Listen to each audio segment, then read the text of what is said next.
What's up, guys? If you don't know me, my name is Chris Connolly, and I own the Go-To residential painting company in Farmington, New Mexico, that I run remotely from my home 3 hours away in Albuquerque. Today, I'm going to talk about how we get our prospects to buy at the estimate appointment without pressure, allowing us to sell over $1 million worth of residential painting jobs per year. Now, the way that we look at this process is that we seed now, water the seed a bit throughout the estimate appointment, and then harvest at the end of the appointment. Planting the seed should happen early enough in the estimate for them to think about it without it being a firm point of discussion. This is usually pretty early in the Q&A or discovery process and should be cushioned with project details and rapport building. The goal here is to get them to object to it right now so you can brush off that objection without conflict and move forward with the process. Now, when the seed is planted, they will likely have an objection. That's okay. The goal here isn't to convince them right now, but to get them to actually think about the fact that there are financial benefits to them if they move forward with us today. In order for you to be able to deliver this properly, you have to have some kind of program or deal in place where they benefit from making a decision today, and it needs to be a benefit that actually makes sense.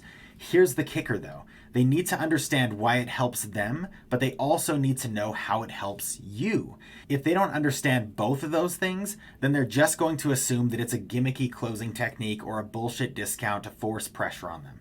Yes, we're here to give them a reason to move forward today, but it's in the spirit of genuinely helping them. We're not here to apply pressure. We're here to help them fix their problem as soon as possible. Here's an example of what planting the seed might look like. Did Alyssa happen to mention the brand ambassador program when you scheduled the appointment? No. Okay, so basically we spend a ton of money on paid ads. We'd rather put that money into people's projects. The only thing is that in order for us to do that, we need people to help us with some marketing stuff. Okay. What our brand ambassador program is if you help us with some of that marketing stuff, we can invest that money into your project instead of spending it on paid ads. We've got a few different levels of investment, but it ranges from us doing before and after photos and putting a yard sign in your front yard to doing testimonial videos at the end of the project with a few other tasks in between. Are you comfortable on video? Not really. I'd prefer not to be on video.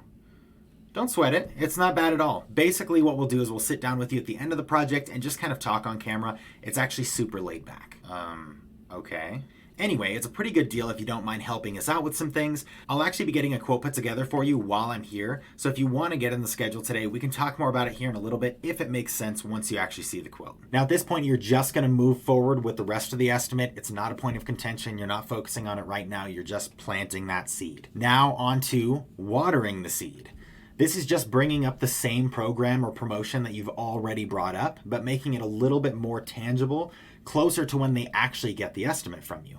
Watering the seed should happen enough before closing that it doesn't come across as salesy, but late enough for it to be closer to front of mind for the customer when you're actually closing. Here's an example of what watering the seed might look like, and for the sake of not making it too easy, let's throw in some resistance along the way. All right, so I think I've got everything I need to go ahead and get this put together for you, so I'm gonna go ahead and get this together and we'll go through it here in about 15 minutes or so. Okay, great. And just to confirm, you wanted me to list out a quote for the whole house, another quote for just the front of the house, and then a third option for the siding on the front of the house, but the trim all the way around? Yeah, that sounds good. Cool. I'll get working on that. And after we go through the quote together, if everything looks good and if you want to move forward today, then we can talk more about that brand ambassador program and see about saving you some money. Sound good? We're really just getting quotes today. We really don't want to do anything until we get other quotes first. Sure thing. That's okay. I just wanted to make sure that you're aware of the chance to save some money if you like what you see. Anyway, I'll get this ball rolling and we can run through it here in about 15 minutes. Oh, we actually need to run to pick up the kids here in about 5 minutes or so. So why don't you just email it to us?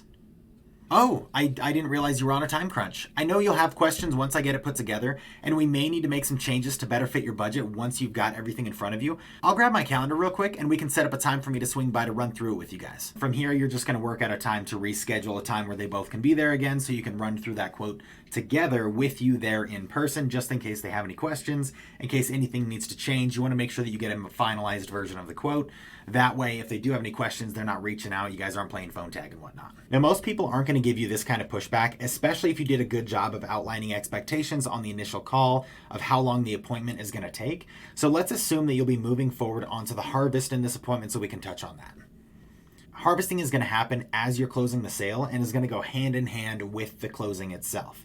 Okay, after you've walked through the different options with the customer and they've chosen the options for scope of work, quality of materials, etc., then you can bring up whatever program or promotion you're using a final time to lock in the deal.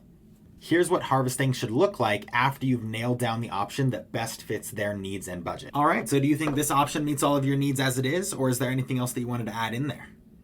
No, I think that covers everything. Okay, great. So if you're ready to move forward, we can dive into that brand ambassador program and see if we can get that price down a little bit for you. Should we go ahead and get you in the schedule? Sure. Okay, great. So if you want to be one of our brand ambassadors, these are your options. Now, at this point, you're going to list out whatever options you have for whatever program or promotion you're using. Which option do you think you want to go with? I would probably want to go with this option here. Okay, sweet. So that actually brings the total down to $6,200. Now, don't pull out your checkbook for the deposit just yet, though. Let's go through the contract first and make sure that you don't have any concerns so we can all be on the same page. Go ahead and run through the contract with them and make any changes necessary to accommodate their expectations or their needs. All right, are you happy with the contract as it is, or do we need to adjust it to make any accommodations? No, it's fine as it is. At this point, just walk them through accepting the quote. Push the button here and then sign down here. Okay, go ahead and sign down here and we can get the ball rolling, whatever your process is for that. Okay, great. And did you want to pay that deposit by card, or did you want to do a check and save a little bit more money? Now remember, all of this only works if you are able to get them everything they need. You've built out several options. You've been there to help them every step of the way, and they actually trust you. If at any point during the sales process you came off as salesy, this isn't going to work. Make sure to take the time to understand whatever program or deal that you have in place and how it benefits everyone involved. That way, when you're explaining it, you don't come across as salesy, and they can actually understand that it really does help them because they also understand that it helps you too. It comes across as a win-win instead of you just trying to close the deal today. By following the process that I just outlined, you can help your prospects be ready to make a decision at the estimate appointment, which gives you better tools to help them better during the project since you're moving forward while these details are fresh in your mind. Remember, it's about building trust and relationships and taking care of the customer better. If you can help people make a decision while you're present, actually care about them, provide a solution for them, not for you, and give actual value while being a real person instead of a salesperson, you can increase your sales, giving you the resources to run a better business for you, your employees, and your customers. Thanks for joining. If you found this video helpful, hit the subscribe button for more info on how to grow your painting business. If you know someone who's struggling with sales in their painting business, go ahead and hit the share button below, and you can actually link this video in a text or email. Catch you later.